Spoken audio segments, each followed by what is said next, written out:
the Cafecito Coffee House. To start, we got our La Marzocco Micra espresso machine, the most amazing machine on the market.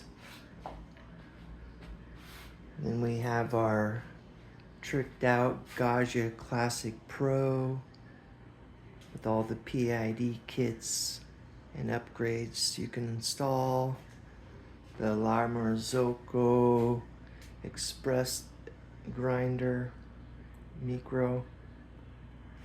We have our pour over coffee.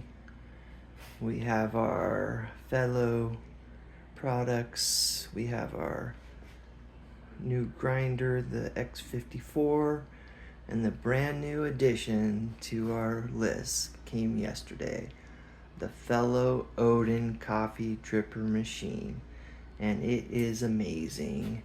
It is easy to set up, do profiles, make sure you change your top screen to a single button when you're doing small batches.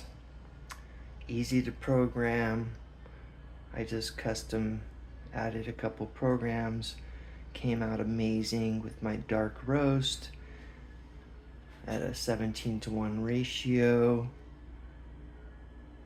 Highly recommend this machine. Then we have the niche grinder I use for my cold brew coffees, cleaning equipment. And that's the Cafecito Coffee House.